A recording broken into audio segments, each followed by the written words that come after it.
Como todo viaje, este también termina. Con este curso de tarotología completamos un ciclo de 4 partes. En la primera parte, que tomamos hace un tiempo,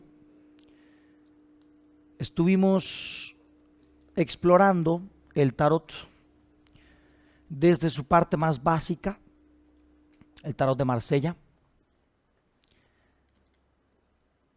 Empezamos con el tarot de Marsella porque consideramos que era la base, habría que empezar por el principio.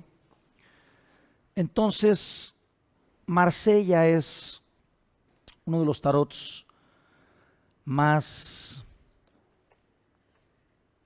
antiguos, más técnicos. De hecho, por eso les decía que lo reservaran para leérselo ustedes mismos. A veces el que carezca de dibujos puede hacer que al lector le resulte complicado, pero es como aprender a manejar en un Volkswagen, ¿no? El pinche bocho para dar las vueltas es un pedo, meter la velocidad no es lo más cómodo, pero si aprendes a manejar un bocho, entonces puedes manejar cualquier pinche coche, ¿no? Entonces Marsella lo vimos al principio porque es la base, pero también vimos en ese mismo primer nivel el tarot Rider. Es para más principiantes todavía, más que Marsella, pero necesitamos empezar por la base que es Marsella. En el caso de Rider lo aprendimos porque todos los arcanos menores están ilustrados, lo cual es bastante útil para una persona que tú le lees el tarot y esta persona en lo que tú le lees el tarot le puede echar una ojeada y en su inconsciente intuitivo empezar a generar información, mejor aún. Y a ti, como las cartas ya tienen un poquito más de explicación, pues te resulta un poquito más fácil, más amigable. Entonces, en nuestro nivel 1 vimos estos dos. En el curso nivel 1 es donde vimos a mayor profundidad cada arcano mayor, nos dimos un paseo por los arcanos menores y vimos tiradas básicas, ¿no? Después llegó el siguiente viaje, que fue tarotología nivel 2, y en ese nos enfocamos en un tarot bastante más técnico, un tarot que tiene una profundidad bastante más integrativa, ya trae patrones que tienen que ver con la astrología, ya trae cuestiones que tienen que ver con magia sexual, con toda una percepción mucho más completa de lo que es el mundo del misticismo. Y esto es gracias a Aleister Crowley. El segundo tarot que vimos es el tarot Thoth en el nivel 2, perdón, es el tercer tarot que vimos en el nivel 2, y ahí estuvimos analizando el tarot desde una percepción más completa, entrando en temas de cábala, multidimensionalidad, magia sexual y algunas cosas más. Decidí cerrar este viaje de tarotología con el tarot hermético, que es el que vamos a ver este fin de semana. Este tarot hermético tiene la percepción más purista de Golden Dawn.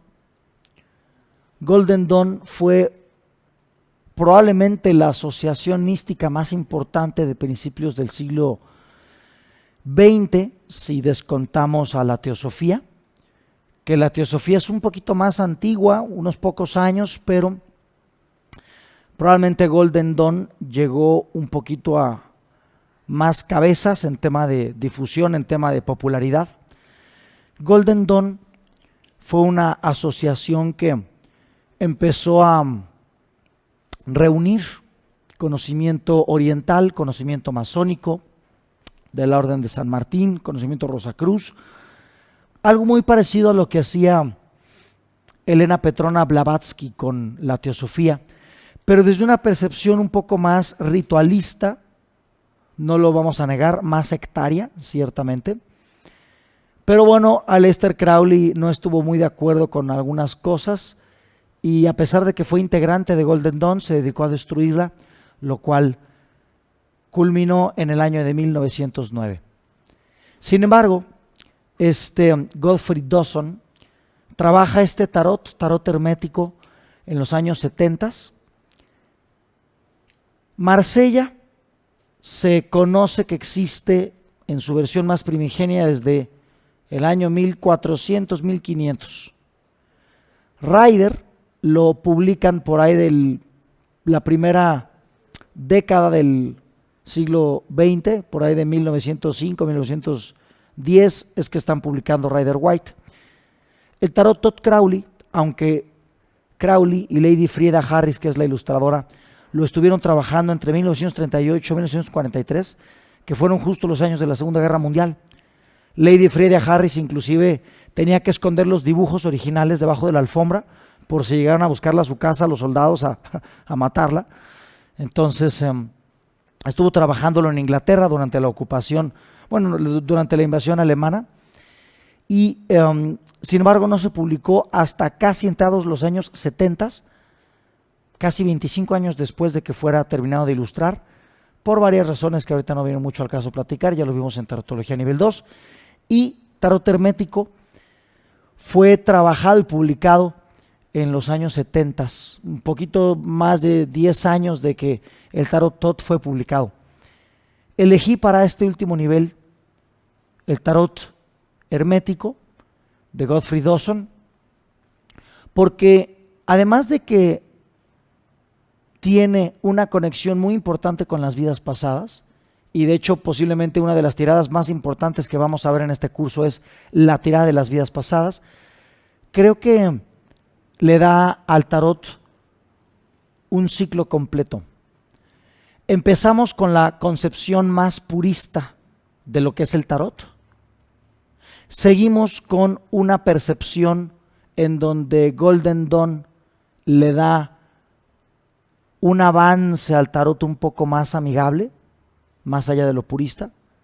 Después nos vamos con una versión muy mística, muy profunda del tarot, y cerramos con una versión purista, casi tanto como Marsella, pero incluyendo la parte integral de Todd Crowley y, ¿por qué no?, incluyendo una parte ilustrativa de Rider, tipo Rider.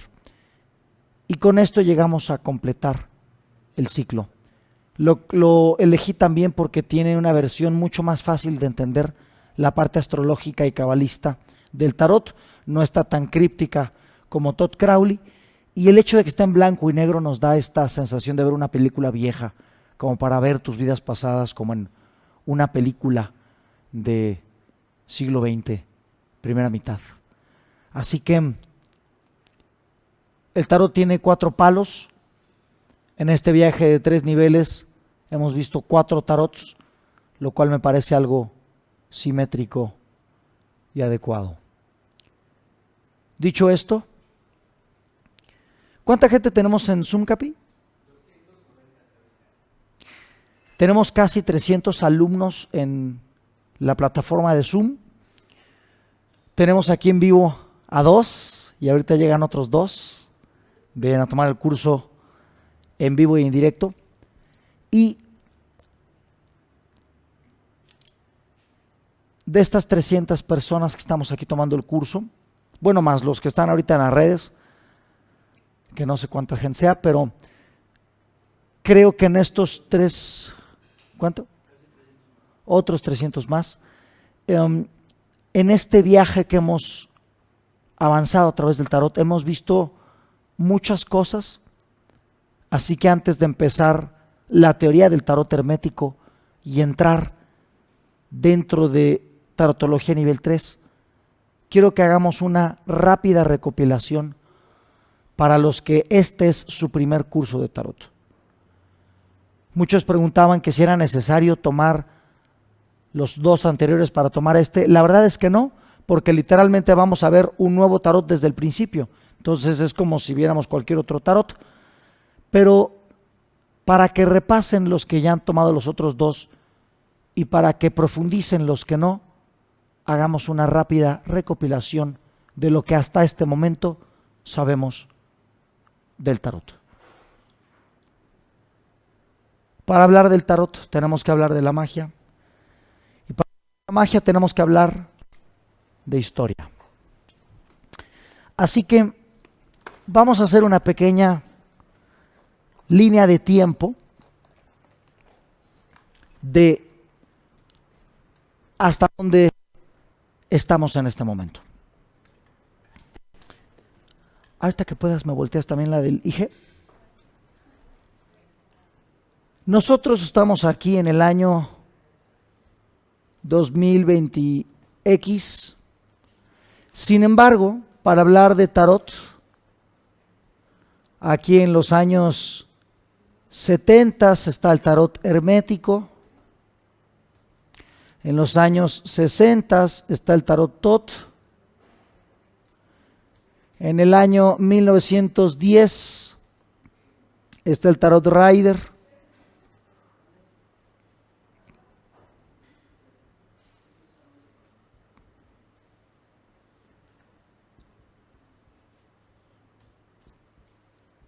En el año 1500 más o menos el tarot de Marsella. Sin embargo, el tarot que vamos a ver el día de hoy combina conocimiento de cábala, astrología, angelología. Desde el tarot de Marsella vemos que el tarot ya se conecta con aspectos de geometría sagrada, numerología. Oficialmente el tarot comienza a leerse como tal por ahí del año 1700 y pelo, con Eteila.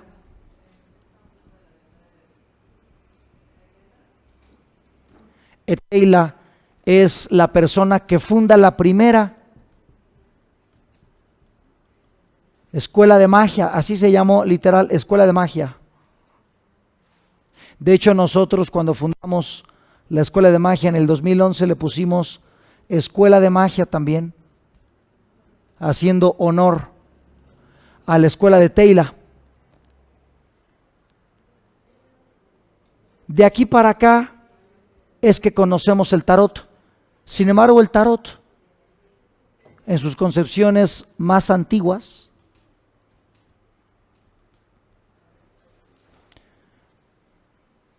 incluye otras cosas que preceden al tarot mismo.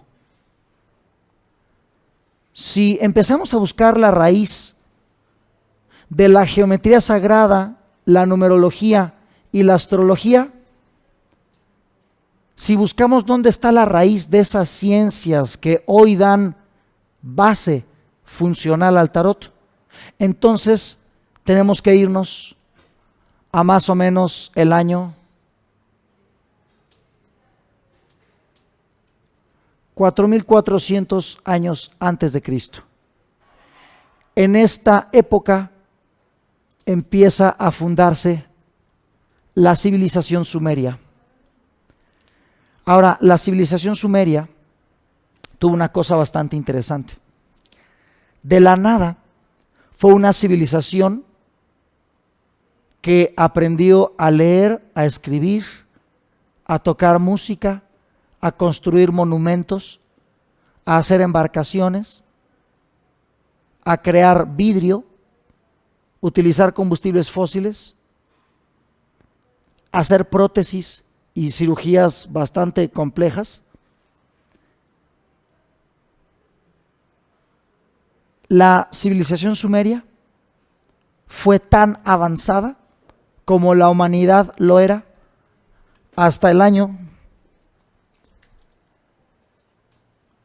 1200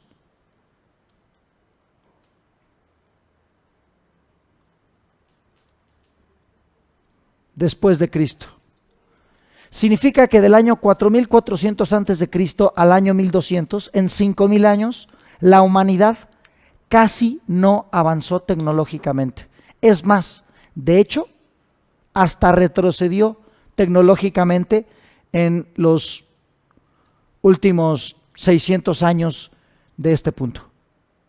¿Cómo es posible que en 5000 años la tecnología apenas se avanzó en la humanidad? Y que de la nada, del neolítico, de apenas haber descubierto la cerámica, el ser humano de la nada, en 200 años de historia, haya aprendido matemáticas, leer, escribir, levantar edificios, medición del tiempo a través de calendarios, tecnologías que duraron 5000 años vigentes.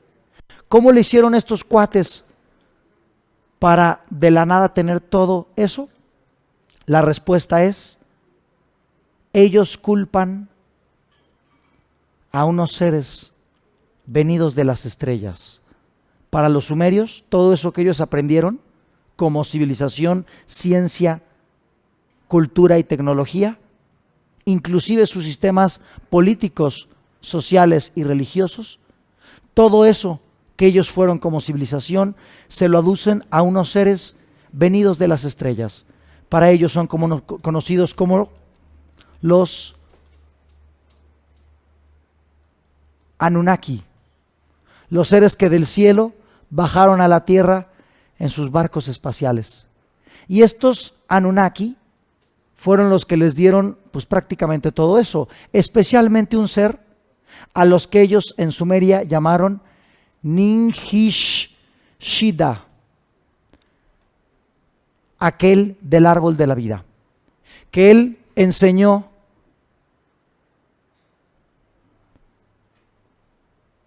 cómo medir el tiempo, calendarios, cómo construir pirámides, conocidas como zigurats, enseñó matemáticas, lectoescritura,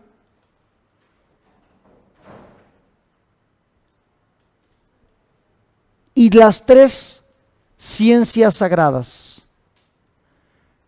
geometría sagrada, numerología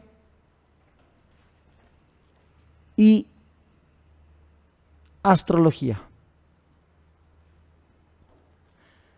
Estas de acá eran ciencias que tenían que aprender todos los involucrados. Construcción tenía que aprender pues arquitectos, albañiles; lectoescritura pues escribas, personas que se dedicaban a cristalizar el conocimiento. El tema de los calendarios pues igual, personas que se dedicaban a analizar el paso del tiempo, los agricultores. Es decir, mucha de la población podía aprender estas ciencias, pero la geometría sagrada, la numerología y la astrología solamente la podían aprender las élites gobernantes.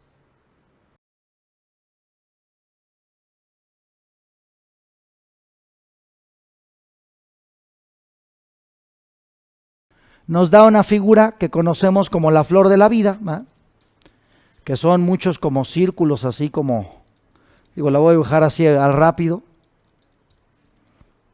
Y esa flor de la vida, si nosotros le quitamos todos los círculos que se empalman, nos van a dar en total 13 círculos.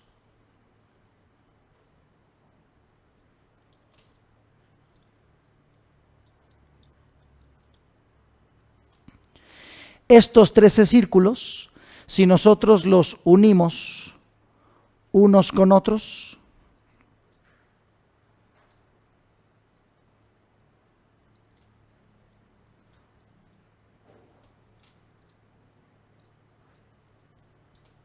etcétera, etcétera, etcétera, nos va a sostener el cubo de Metatrón, los 5 sólidos platónicos encajan aquí, y para unir esos 13 círculos vamos a necesitar exactamente 78 líneas. Esas 78 líneas equivalen exactamente a los 78 arcanos que tenemos en el tarot. Significa que en estas 78 cartas tenemos el molde pictográfico de la matriz geométrica que puede sostener cualquier figura que exista en todo el universo. Significa que si Dios tiene un juego de geometría para crear la realidad, estos serían su compás, su regla, su transportador, su escuadra. Y una de las formas de graduar centímetros que tiene ese juego de geometría sería exactamente el tarot. Significa que cada uno de los arcanos del tarot, Jung los llama acertadamente arquetipos,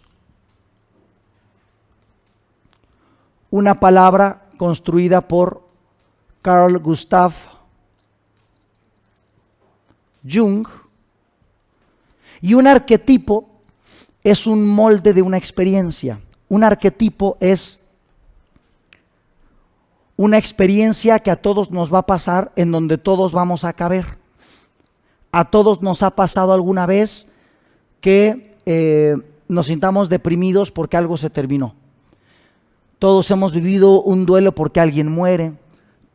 Y entonces, cualquier forma, cualquier historia puede ser contada por el tarot. Cualquier cosa que le pueda pasar a cualquier ser humano en su historia personal cabe en el tarot, porque en el tarot caben todas las figuras que existen y pueden existir en el universo. Pásale, papacito, sin pena, sin pena. Ya llegó el último alumno presencial. Entonces, ¿qué es el tarot? Es un molde geométrico donde todo lo que le puede pasar a cualquier humano cabe. ¿En forma de qué? En forma de una historia. De esto se conecta el tarot con la geometría sagrada. La pregunta es, bueno, ¿y qué tiene que ver esto con la numerología? Bueno, la numerología, que es otra ciencia sagrada, nos dice que los números bien son experiencias. Experiencias que comienzan en un punto y terminan en el otro. Que el principio y el fin siempre se parecen, solamente que al final, aunque sucede lo mismo que al principio, sucede en el siguiente nivel. De llegar a esa rutina, viene un caos necesario para romper la rutina. De ese caos se llega al punto más equilibrado de toda una historia. Y después su parte más débil en el plano físico. Por último, así como se llegó a esta rutina, se llega a un nuevo punto de estabilidad, todavía más perfecto que la primera rutina, para llegar al punto clave, donde la historia se destruirá o llegará al punto completo. De este lado tenemos las experiencias pares, mejor conocidas como las experiencias pasivas, femeninas, rutinarias, establecidas. Y de este lado tenemos las experiencias caóticas, las experiencias masculinas, activas, heterogéneas, diferenciadoras. Y así este patrón numerológico, dependiendo del día y del mes del año en el que tú nazcas, tienes estas características dentro de tu propia personalidad. En la numerología, por ejemplo, tenemos a los pioneros, los inventores, los que tienen la iniciativa, o los que esa iniciativa la llevan al terreno de la empresa, de la dirección, del emprendedurismo. Tenemos a los que son muy buenos para ser diplomáticos, muy buenos para la ciencia, muy buenos para el misticismo, muy buenos para la terapia. Y tenemos a los artistas, a los que vienen a experimentar su cuerpo físico, a los que vienen a trabajar y a dirigir grupos, o a los que vienen a ser autodidactas, maestros de sí mismos. Y así como tenemos estos 10 dígitos en la numerología, vamos a tener en el tarot, en cada palo,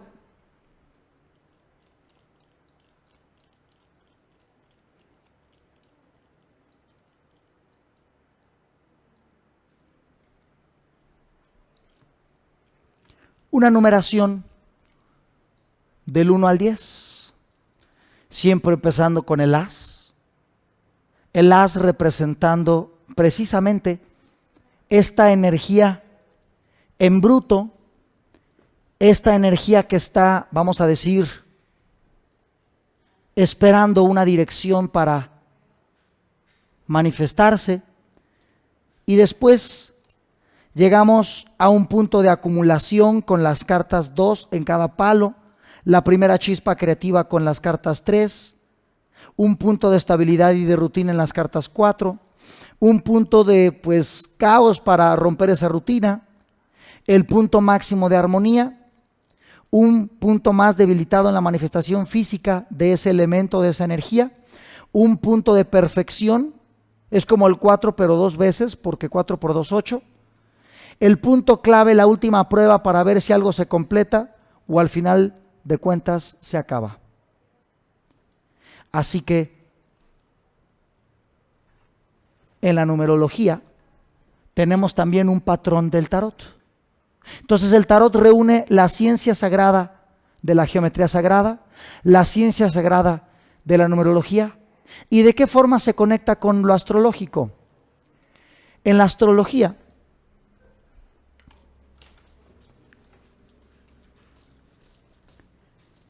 que vamos a decir que es el estudio de cómo la Tierra tiene a lo largo del año, tiene una perspectiva de las estrellas del fondo. Si aquí tenemos el Sol, la estrella a la cual nosotros giramos, el Sol a su vez va girando a través de la Vía Láctea y nosotros podemos ver otros sistemas solares dentro de esta misma galaxia. Y también podemos ver otras galaxias. Y todo eso lo vemos en el fondo nocturno. Ese fondo nocturno, como todo círculo, tiene 360 grados. Y esos 360 grados, nosotros los hemos dividido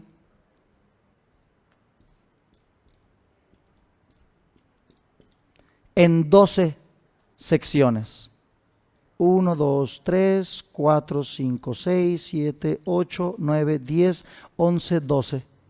Y cada una de esas secciones, que 360 entre 12 nos da 30 grados, cada sección de 30 grados, nosotros le pusimos el nombre de una constelación que estaba al fondo.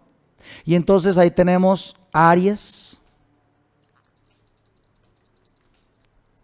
Bueno, si pongo los signos no se los van a saber, pero Aries, Tauro, Géminis, Cáncer, Leo, Virgo, Libra, Escorpio, Sagitario, Capricornio, Acuario y Piscis. Y entonces, en cada sección hay un signo que corresponde a uno de 4 elementos. Estos 4 elementos, Empédocles, más o menos, vamos a poner 4400, año 3000, año 2000, año 1000,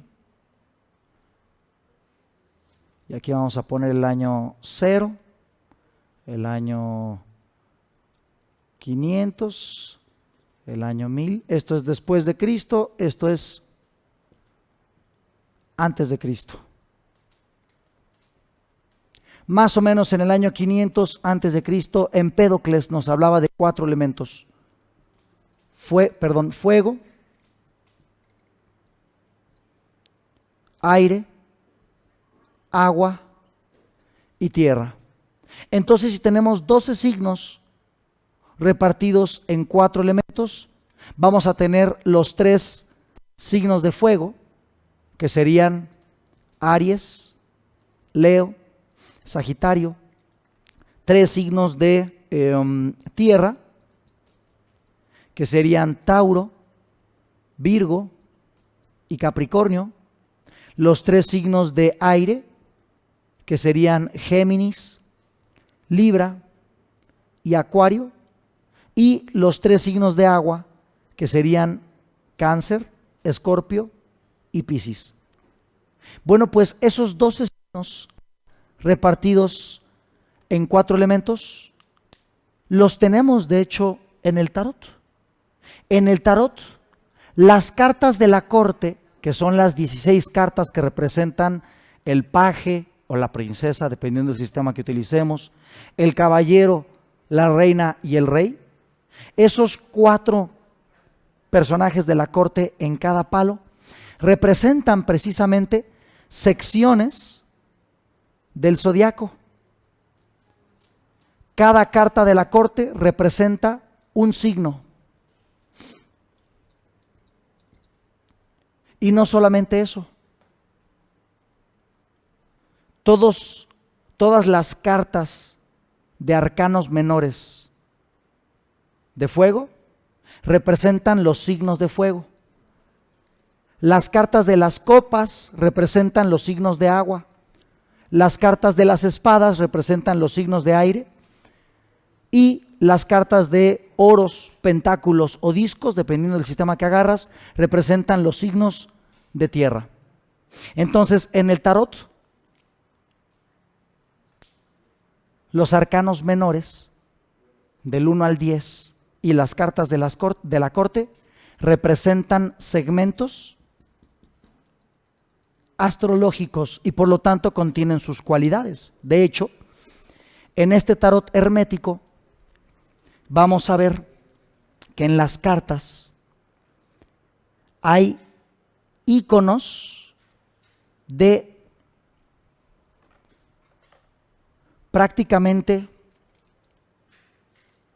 en todas las cartas signos astrológicos.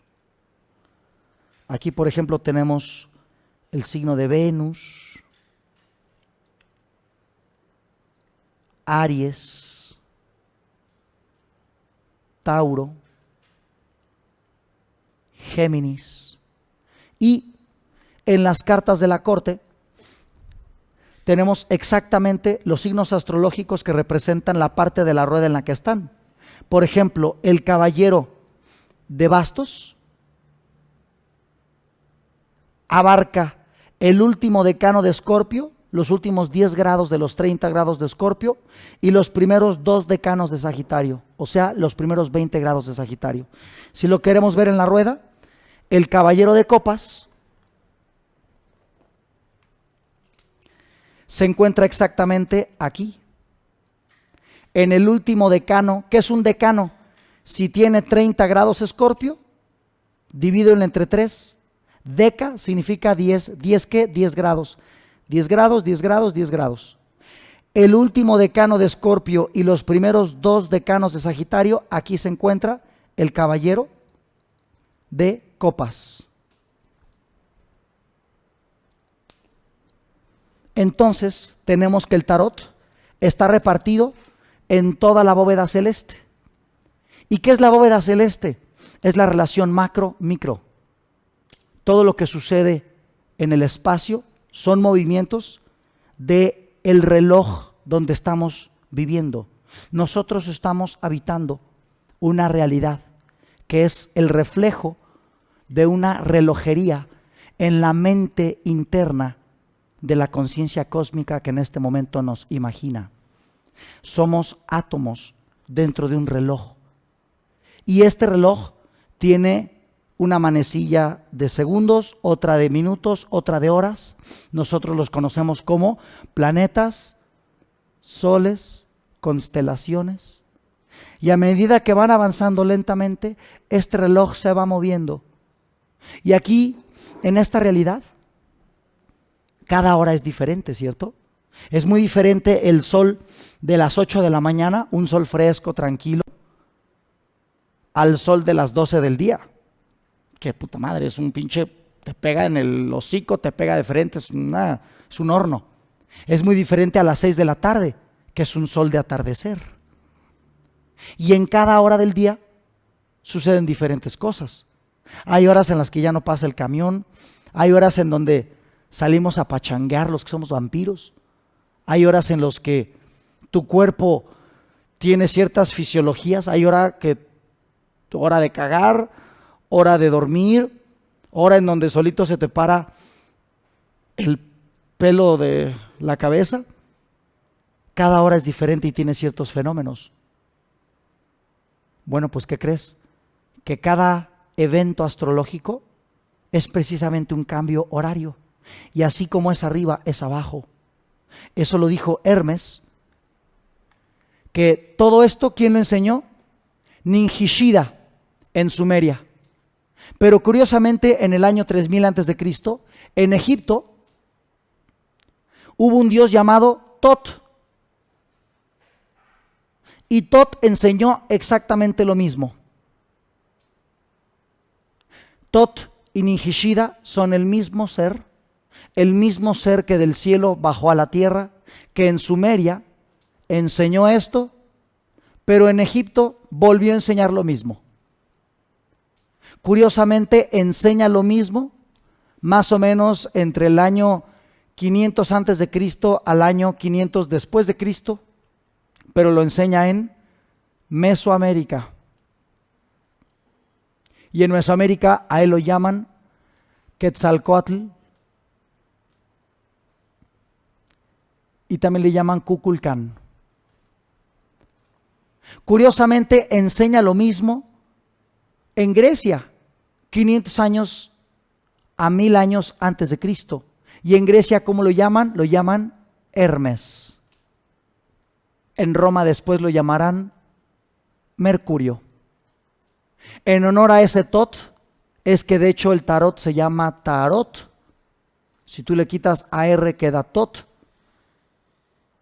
Y de hecho, por eso el tarot de Crowley se llama Tarot Tot, en honor a este güey. Y Tot, cuando estaba enseñando en el Mediterráneo, dejó escrito algo que le conocen hoy como el Kybalión. Y en el Kybalión dice: como es arriba es abajo y como es adentro es afuera.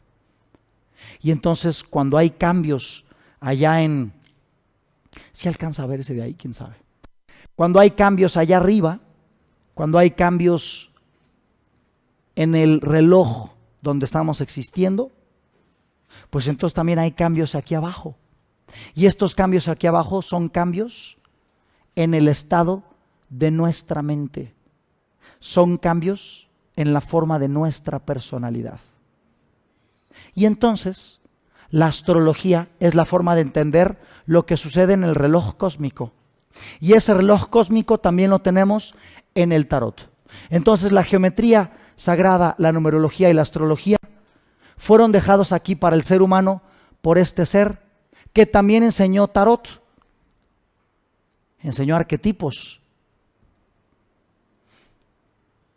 Y todo eso es parte de los arcanos. Ahora, después de estas ciencias, más o menos en el año 1000 antes de Cristo, vamos a hablar de otra cosa. En el año 3000 antes de Cristo surge la magia egipcia.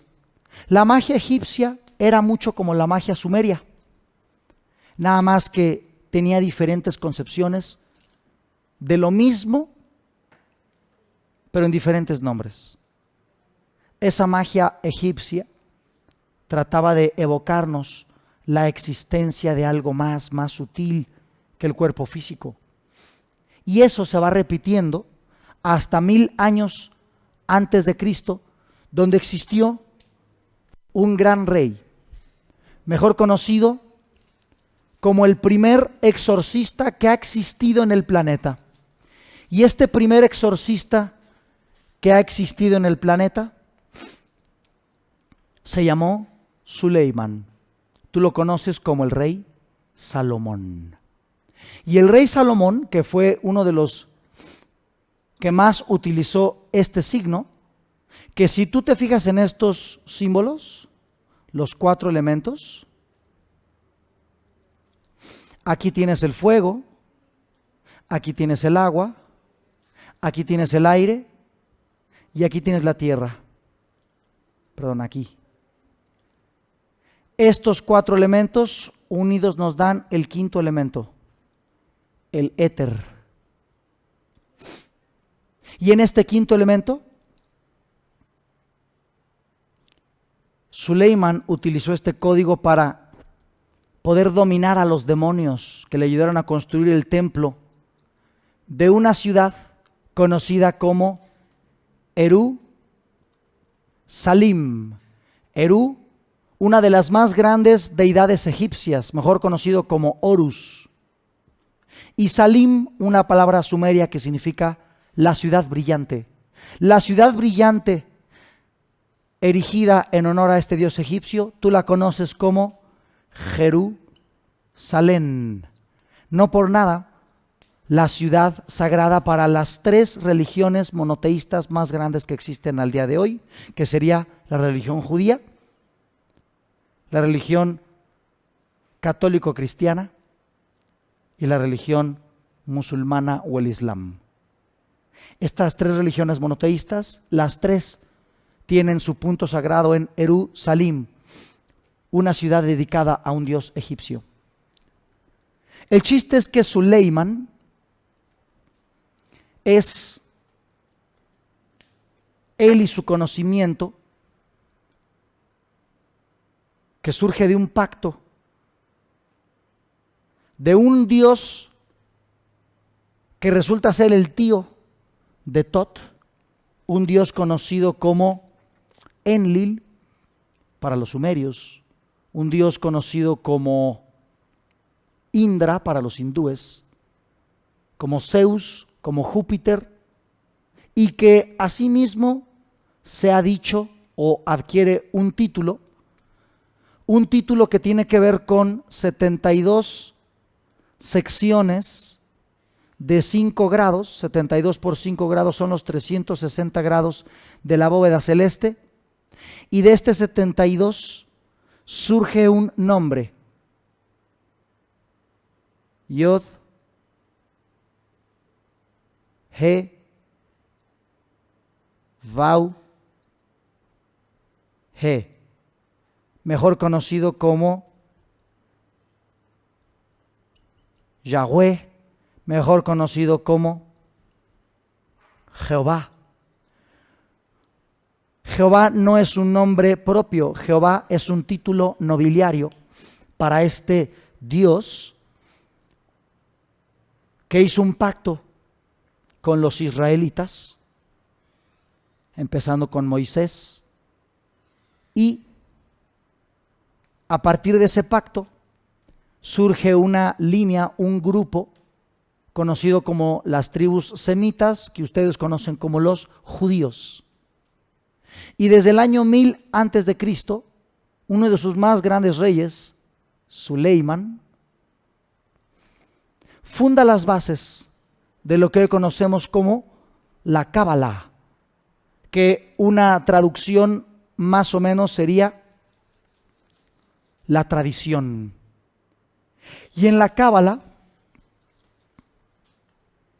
se nos dicen muchas cosas, pero el mensaje principal que se busca dar es el siguiente. El siguiente mensaje gráficamente visto así. Dios o la fuente o la conciencia, mejor conocido como Keter, es el resultado de la oscuridad. Y la oscuridad es el universo previo a este. De ese universo surgió un hijo, que es esta luz, para la cábala Keter o la corona. Y Keter, para poder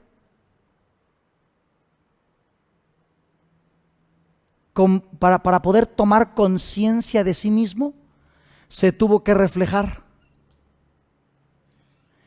Y se reflejó, se vio al espejo y entonces se dio cuenta que existía.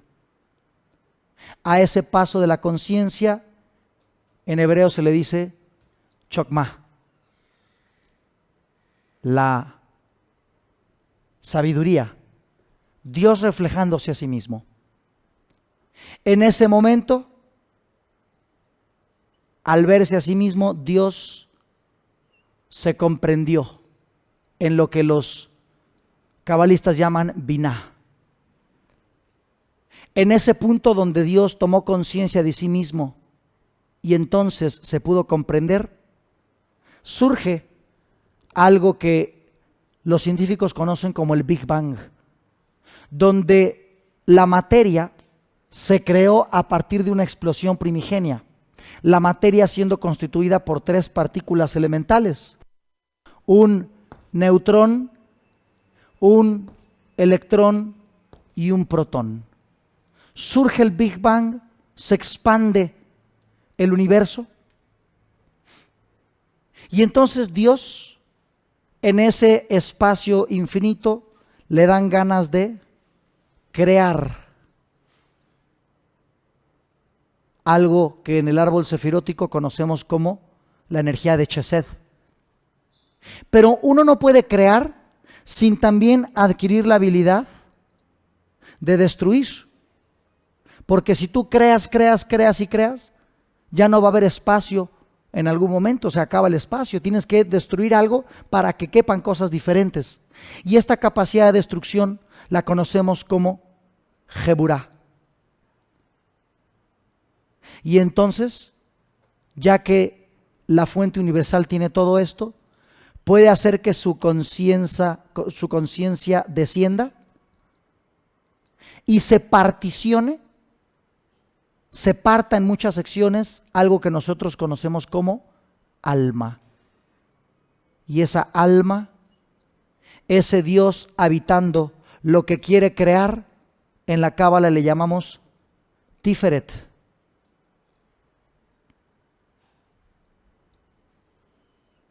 Mientras que esta luz está en la 9ª dimensión de existencia, esta alma, este de aquí es espíritu. Ese espíritu se particiona en alma. Esa alma se encuentra en 5ª dimensión. Esa alma es la parte de nosotros que está consciente de todas las vidas que vivimos. Todas las vidas pasadas ocurriendo al mismo tiempo son percibidas por nuestra conciencia de 5ª dimensión. Y ya que tiene todo esto, entonces la fuente necesita 3 cosas: imagen,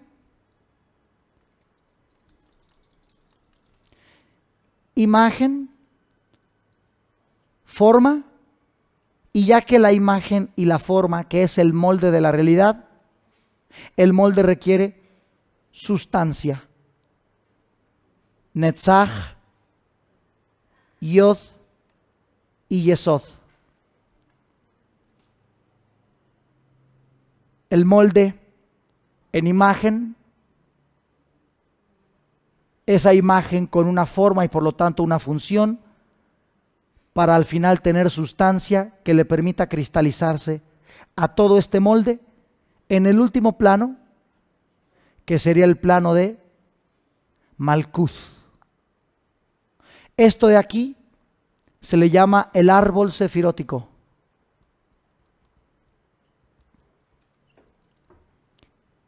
Y este árbol sefirótico son exactamente 1, 2, 3, 4, 5, 6, 7, 8, 9, 10 .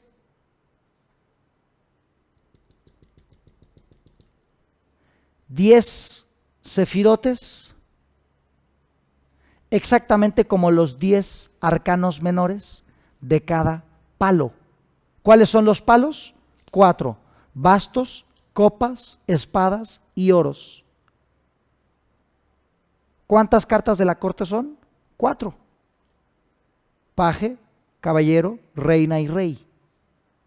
4, exactamente como los mundos de la cábala: el mundo de la emanación o el mundo de Atzilut, el mundo de Dios, el mundo del fuego,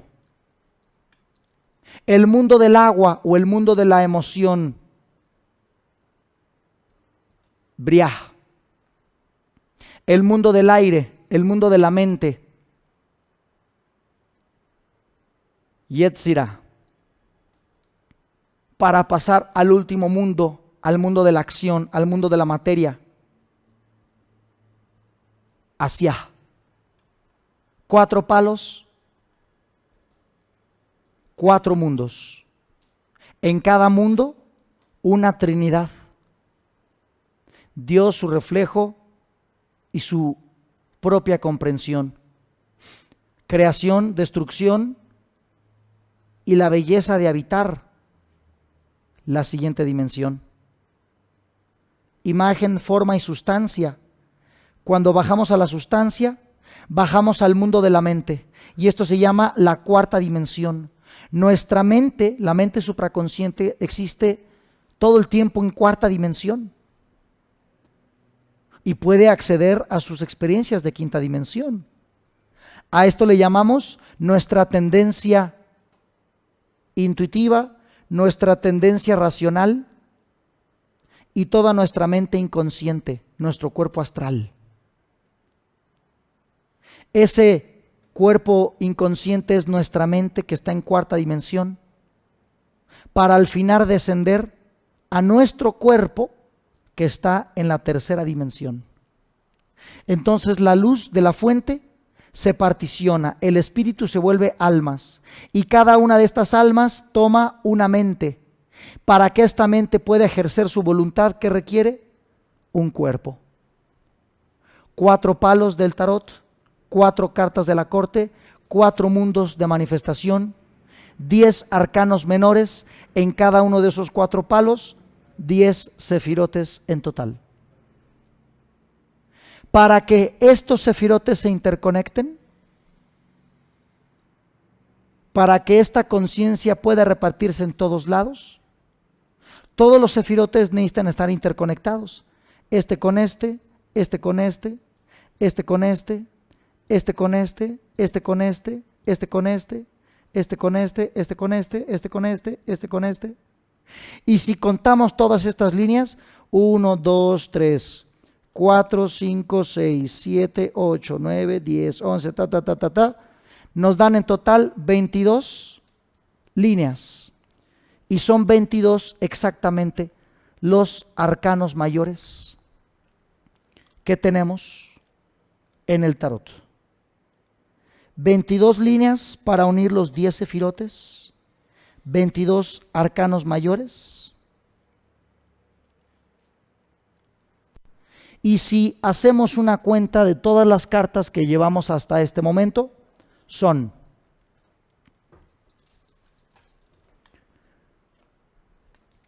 10 arcanos menores para cada palo. En total son 4 palos. 4 cartas de la corte por cada palo, que son 4. 10 por 4, 40. 4 por 4, 16. Más los 22 arcanos mayores o las líneas de interconexión en el árbol sefirótico, en total son 78 arcanos del tarot, mayores y arcanos menores, y son 78 exactamente las líneas que se ocupan para formar el cubo de Metatrón dentro de la flor de la vida. Por lo tanto, tenemos en el tarot una máquina geométrica, matemática, que integra dentro de un solo sistema todas las cosas que nos pueden pasar a cada uno de los 7.800 millones de seres humanos que el día de hoy existimos en la faz de la tierra, conectando la geometría sagrada, la magia egipcia, la numerología, la astrología, la cábala, dentro de un solo sistema. Y si entendemos que los ángeles son inteligencias que coordinan esta pieza de relojería en la que nosotros existimos, sabemos que los ángeles nos han dado una interpretación bastante grecorromana de ellos, soldados romanos con alas y armaduras, pero más que esta visión antropomórfica que nosotros tenemos de los ángeles, que por cierto, en el árbol sefirótico, en el mundo de fuego está Dios. En el mundo del agua se encuentran los arcángeles. En el mundo del aire se encuentran los ángeles. Y en el mundo de la tierra estamos los humanos. ¿Qué son los arcángeles? Son inteligencias que pueden coordinar la creación. ¿Qué hace un arcángel? Mover constelaciones. Ellos, por así decirlo, mueven las manecillas horarias. ¿Qué hacen los ángeles? Coordinan las cosas que pasan en el mundo de la mente.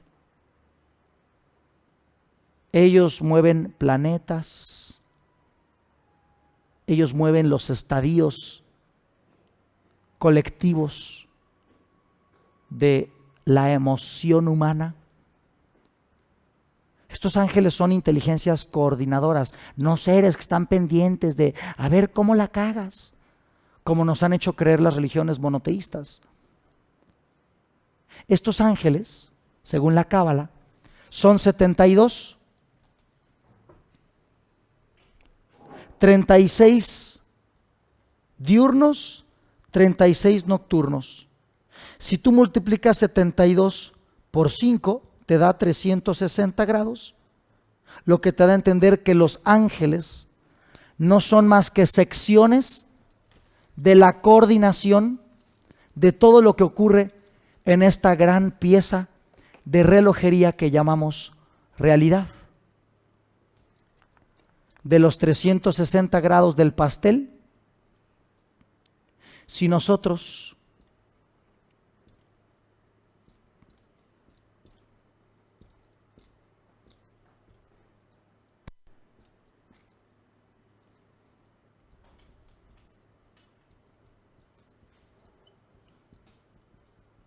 cada una de las 12 zonas horarias la partimos en sus 3 decanos,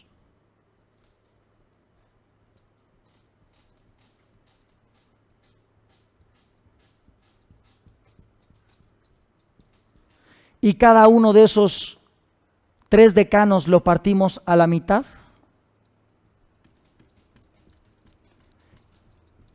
toda esta rueda astrológica se transforma en 72 secciones de 5 grados cada una, para dar un total de los 360 grados. ¿Y qué es cada sección? Es un área gobernada por una inteligencia. Y estas inteligencias les llamamos ángeles. Y estos ángeles están escritos nombre por nombre justamente en este tarot. Aquí en este tarot vamos a encontrar que en muchas cartas vamos a encontrar 2 nombres. Estos 2 nombres son probando. ¿Se está cortando el audio? A ver si ya.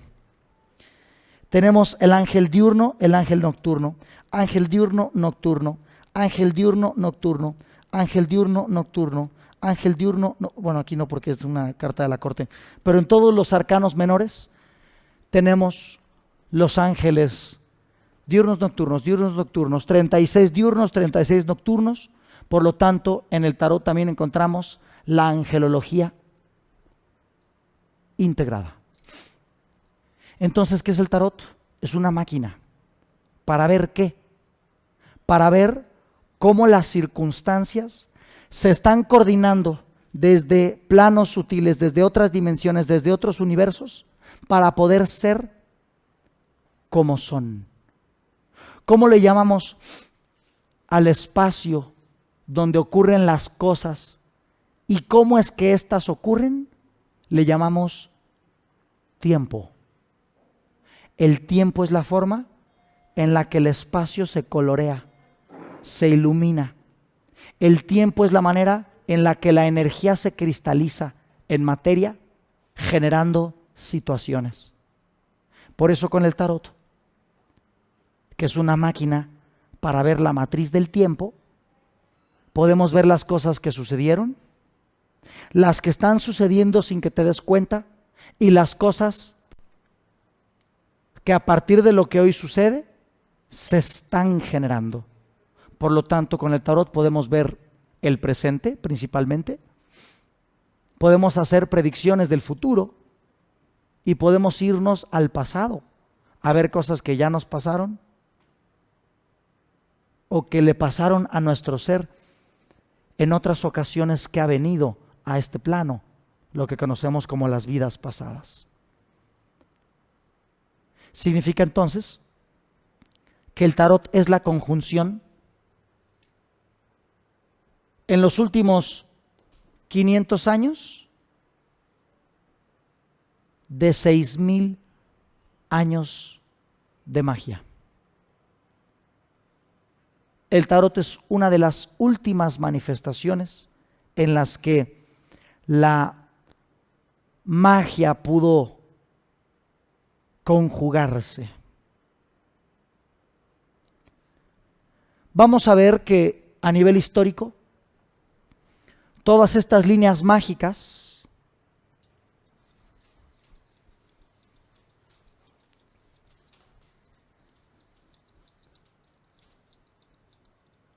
tienen, bueno, al rato lo dibujo de nuevo. Todas estas líneas mágicas han tenido su rol en la historia. Para que la historia sea como la conocemos hoy en el misticismo, tuvieron que pasar muchas cosas. La magia sumeria, que desaparece con los babilonios y los acadios, 1000 años antes de Cristo. Ahí se le pasa la batuta a la cábala, y en la cábala, donde vamos a tener grandes libros como el Sefer Yetzirah, como el Zohar, como el libro de Raziel. Estos libros de la cábala han estado presentes en la humanidad desde 1000 años antes de Cristo hasta sus más grandes exponentes, más o menos en el año 1200 después de Cristo. La cábala principalmente son unos 2500 años de historia. De la magia egipcia comienza 3000 años antes de Cristo y se deja de practicar más o menos hasta la era de Jesús. Entonces tenemos 3000 años de historia egipcia. A partir de la cábala surgen varias líneas de estudio místico. Tenemos, por ejemplo, en este lapso de 1600 a 1700, el tema Rosacruz. A partir de la magia egipcia que se deja de practicar en Egipto, se crea una línea de estudio conocida como masonería, que toma forma sectaria y organizada por ahí del año 1700 y pelo, tomando enseñanzas masónicas de un gran constructor egipcio llamado Hiram Abiy.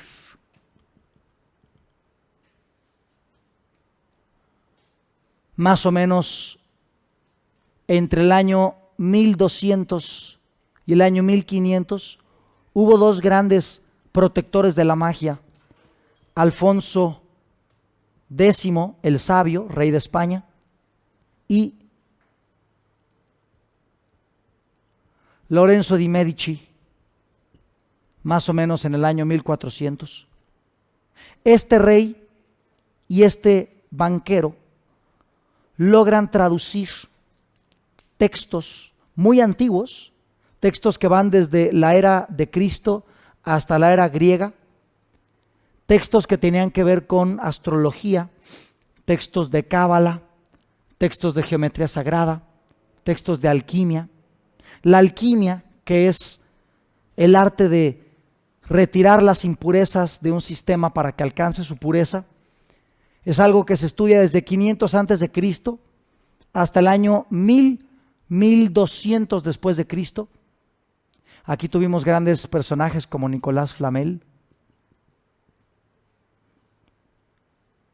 María la Judía, 300 antes de Cristo, grandes árabes con grandes laboratorios, alquimistas entre el 500 y el 1000 después de Cristo.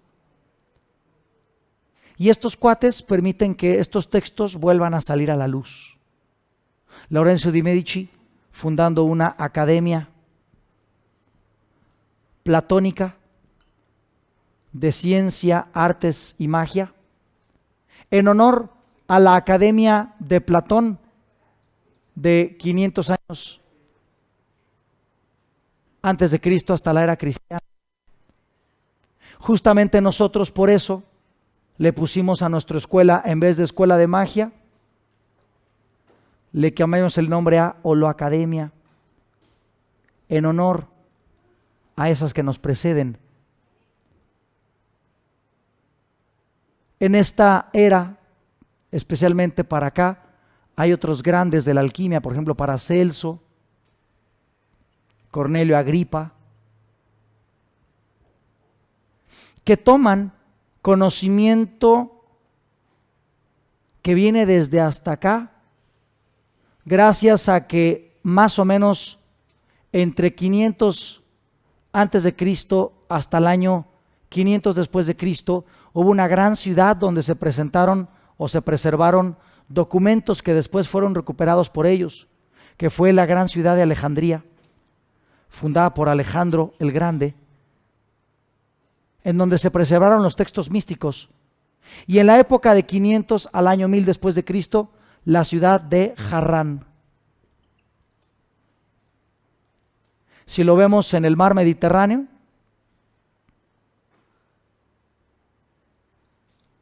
acá en Egipto, Alejandría, acá en los límites del Imperio Romano, Harrán, aquí en Venecia con Lorenzo di Medici, perdón, Florencia, no Venecia, y hasta acá en España con Alfonso X. En todos estos puntos del espacio, en estos puntos del tiempo, la magia se preservó de su más grande enemigo, la ignorancia. Y el gran baluarte de la ignorancia lo tenemos en la Iglesia Católica, Apostólica y Romana. La iglesia que comienza no con Jesús.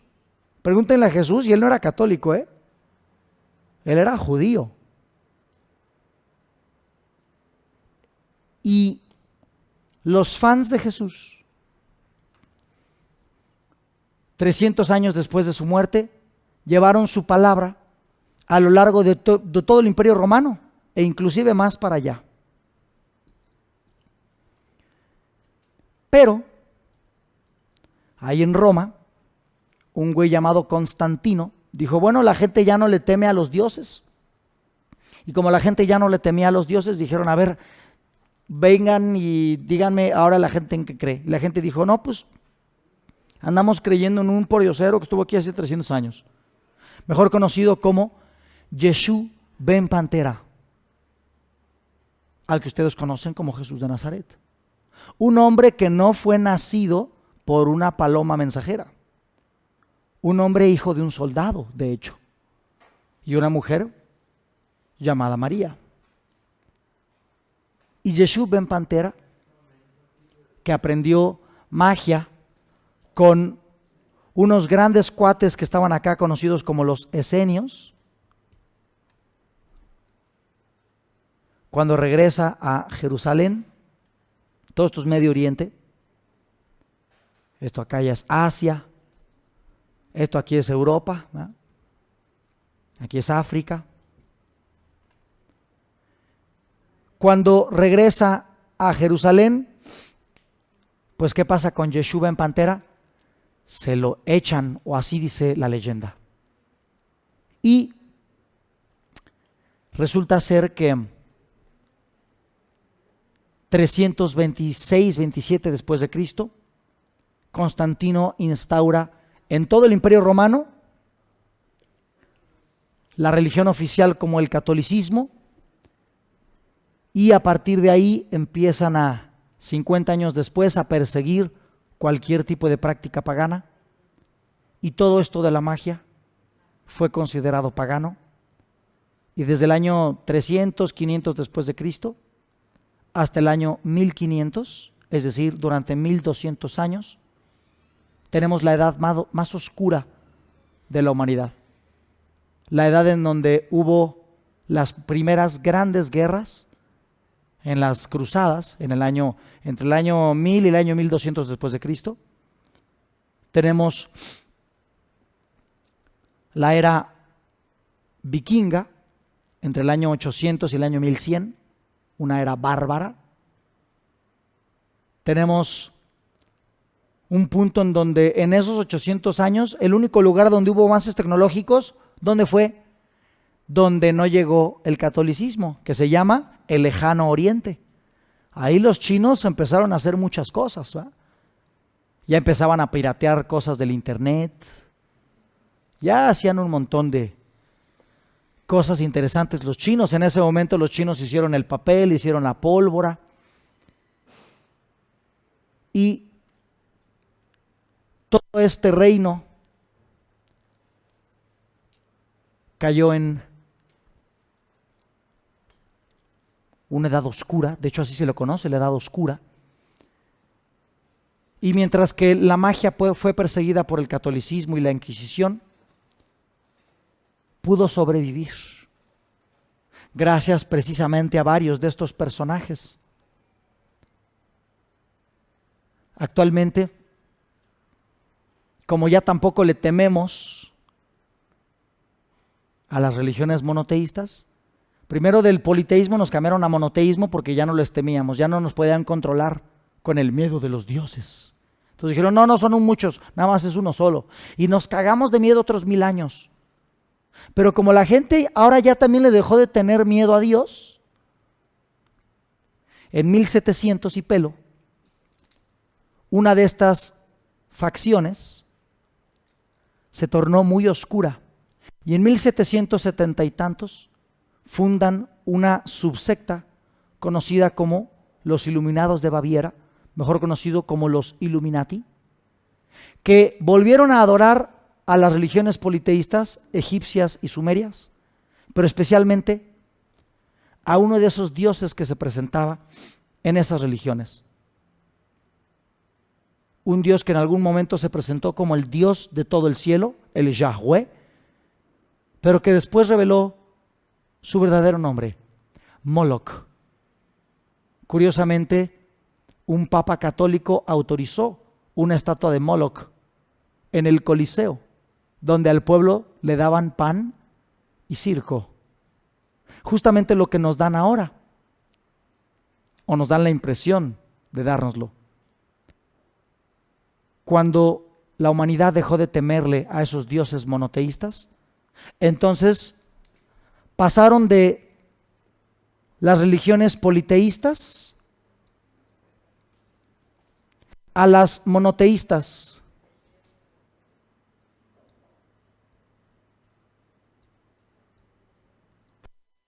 Pero cuando estos dioses dejaron de perder efecto, entonces inventaron un nuevo Dios, tomando diferentes formas. ¿Cuáles fueron las formas de este nuevo Dios?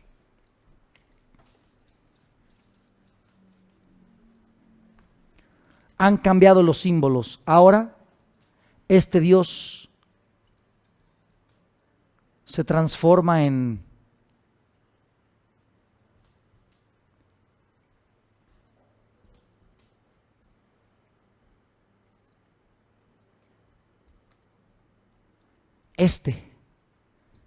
y surgió una nueva religión, igualmente teórica y dogmática que las anteriores, que se le llamó capitalismo. Y entonces ahora es el capitalismo quien persigue precisamente las prácticas místicas. Claro, en aras de la ciencia. Una ciencia que pues es bastante nueva, porque a pesar de que acá ya existían las matemáticas, bueno, podríamos decir que la era científica comienza en 1500, 1600 con Newton, ¿no? Después con la revolución industrial, y pues después la era atómica, empezando en el último siglo. Sin embargo, estas ciencias surgieron de las otras ciencias naturales, y las ciencias naturales de la astrología surgió la astronomía, y con eso la astrofísica. De la numerología y la geometría nacieron las matemáticas, y con ello la física. Y con la alquimia surgió la química. Entonces, a los que están metidos en el pensamiento materialista, en el pensamiento científico, creen que son muy sabiondos y muy inteligentes porque solamente le hacen caso a lo que publican en Science y a lo que publican en Nature y a lo que publican en National Geographic. Pero la verdad es que son bastante ignorantes, porque si supieran de historia, entenderían que las ciencias que tanto alaban parten de las ciencias que tanto desprecian. La ciencia actual surge del misticismo y de la magia. Y a pesar de que la religión y ahora la economía buscan desdeñar estas prácticas, aquí seguimos haciéndola de pedo. Y si no pudo la Inquisición, si no pudo el Imperio Romano, este nuevo imperio financiero tampoco podrá. Y entrando ya dentro del mundo del tarot, bueno, también aquí en la línea de tiempo, el tarot como tal comienza en, déjenme ver la hora, todavía tenemos tiempo. El tarot como tal comienza con los juegos de cartas, los naibis, que es una palabra árabe, y los naibis se sabe que ya existían por ahí del año 1100. Los naibis eran cartas con las que la gente perdía el tiempo, especialmente marineros y trabajadores que tenían trabajos rutinarios.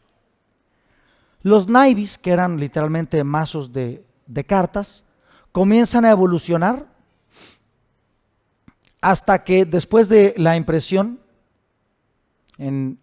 con Gutenberg, entre el año 1400 y 1500 en la ciudad francesa de Marsella, de hecho el himno nacional, la marsellesa de Francia, pues toma el nombre de esta ciudad. Y ahí en Marsella se empiezan a imprimir muchas barajas de tarot. El tarot ya como tal, tarot con sus arcanos mayores. Estos arcanos mayores, hay varios personajes que se cree que los integraron. Comienzan con 16 cartas, que después pasan a ser las 16 cartas de la corte, que eran 16 cartas con deidades griegas, hasta después transformarse en los 22 arcanos mayores. Se les llama triunfos porque tenían una cierta semejanza con los carros alegóricos o los Trionfi que desfilaban en Italia. Más o menos para el año entre 1700 y 1800, Eteila aprende de un anciano a leer el tarot. Y a partir de ese momento es que el tarot comienza a cobrar fuerza, especialmente después de que entre 1850 y 1900 un gran ocultista conocido como Eliphas Levi le mete la mano al tarot y descubre su relación con la cábala y la astrología. A partir de ahí ha tenido varios analistas. En la última mitad del siglo XX tenemos a Alejandro Jodorowsky.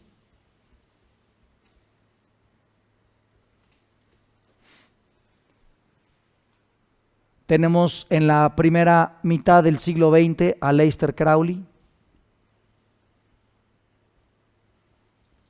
Tenemos en esa transición de la última mitad del siglo XX y la primera del siglo XX a MacGregor Mathers, que fue uno de los fundadores precisamente de Golden Dawn. Y de Golden Dawn justamente sale White, que fue el que diseñó el Tarot Rider. Y a esa Golden Dawn perteneció a Aleister Crowley, aunque después él solito pues la destruyó. Y más o menos, esa es la historia de la magia. Esta es la historia del tarot. Y es básicamente cómo es que el tarot se conecta con todas las demás ciencias mágicas. ¿Vale? A grosso modo. Dentro de la percepción cabalística, el tarot de los arcanos menores se conecta de forma literal tanto con la numerología, con la cábala,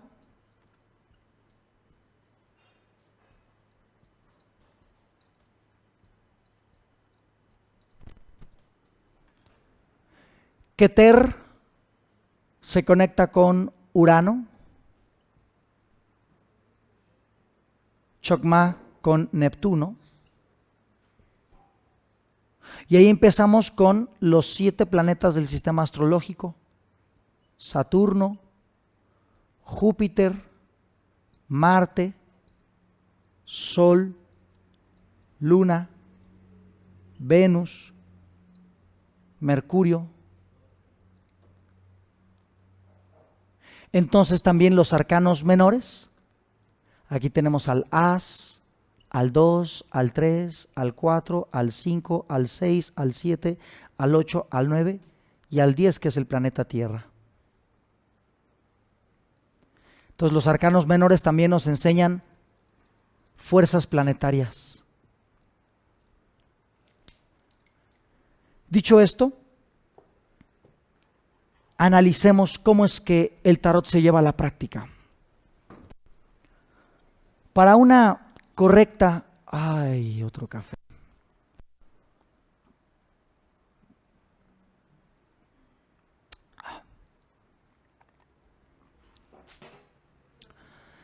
Para una correcta práctica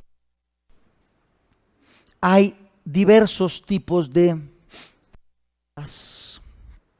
Déjenme arreglar aquí mi desmadrito.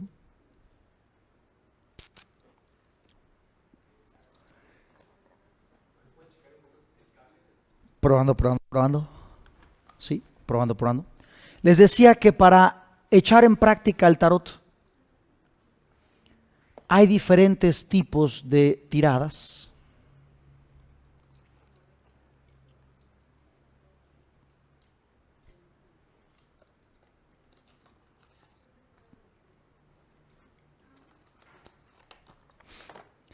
Y en estas tiradas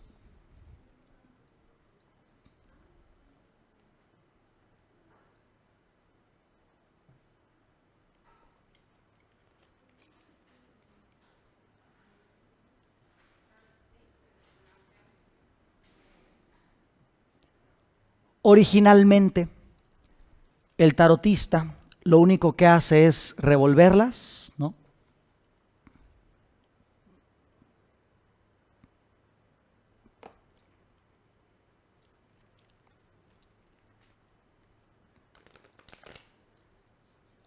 Algunas cuantas veces y las extiende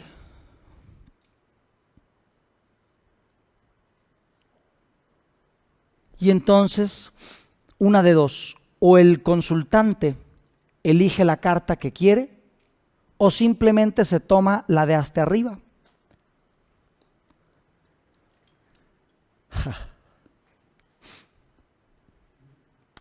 Entonces, dependiendo de cuál sea el sistema que el tarotista hace, cada carta va a contener diferentes significados. Sin embargo, en el tarot, como la vida, que es una paradoja, nunca nada solamente significa una sola cosa. Siempre puede haber por lo menos dos percepciones o interpretaciones de una tirada. Por lo tanto, el tarot, como la vida, la única verdad absoluta que tiene es que no hay verdades absolutas. Porque así como el tarot, la vida y el tiempo, vivimos dentro de una paradoja. Por lo tanto, la persona que busque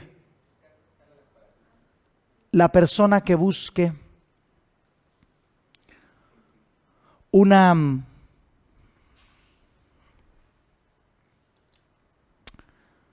interpretación absolutamente objetiva del tarot, pues por aquí no va. Hay tiradas que van desde una sola carta para contestar una pregunta. Hay otras tiradas que requieren de 3 cartas. Hay tiradas que se pueden extender 7 cartas. Hay tiradas que se pueden extender 12 cartas. Tiradas de 21 cartas. ¿Por qué tiramos una o varias cartas? Bueno, pues básicamente tiene que ver con el tipo de pregunta que tú tienes. Aunque hay muchas formas de estructurar las preguntas, yo las agrupo en 5 tipos de preguntas. Preguntas sobre mi personalidad, lo cual me da las tiradas de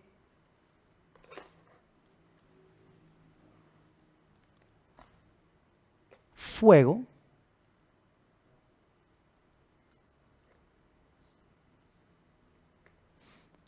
¿se puede ver mi pantalla, Capi? Esta mera, sí. Hemos visto varias tiradas de fuego. Esto es el manual 1,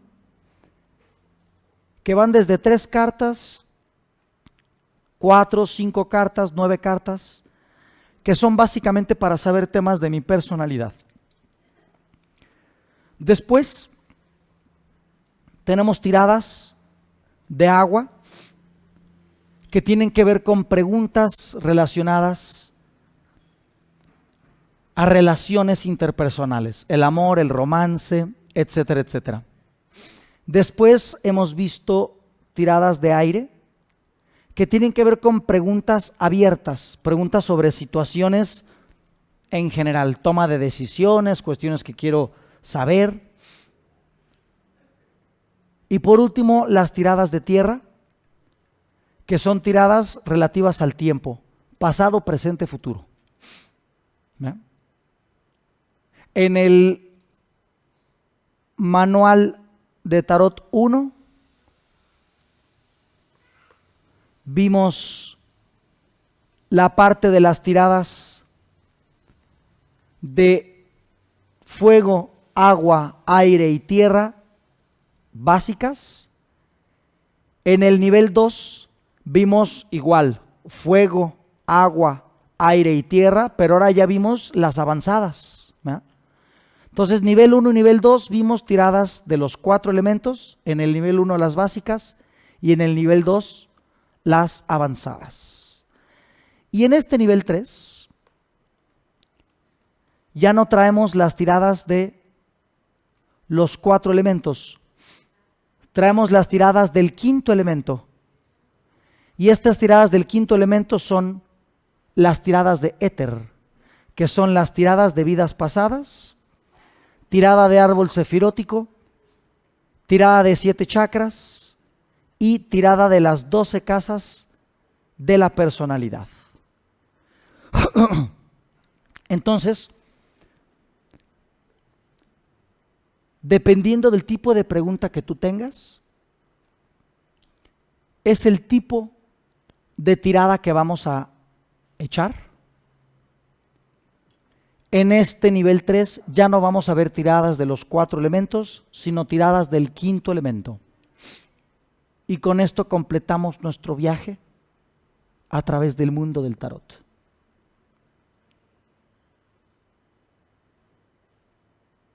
Dicho esto, regresando del break, vamos a hacer nuestra primera tirada de tarot. No sé si aventarme algo de árbol sefirótico, algo de vidas pasadas. Desde que supe que iban a venir los Perdomo, me da curiosidad de aventar una tirada para ver si estos 2 hermanos no se conocen de otra vida. Podríamos echarles una tirada a ellos 2 para ver si se conocen de otra vida. Porque siempre los veo así, para todos lados, chambean cosas juntos, andan en las mismas loqueras. No sé si tengan las mismas novias, no lo sé. Pero se me hace que tanta afinidad de 2 hermanos ha de tener ya un contrato de vidas pasadas. Entonces voy a usar este break para decidir qué tirada vamos a hacer. Tal vez una tirada a ustedes que nos están viendo, tal vez una de las 12 casas, tal vez una de árbol cabalístico, tal vez una de vidas pasadas, no lo sé. Como hoy dormí 2 horas y no he desayunado, no estoy pensando claramente. Voy a utilizar este break para comer algo, a ver si se me acomodan las ideas. Y regresando al break voy a echarles una tirada de tarot, ¿verdad?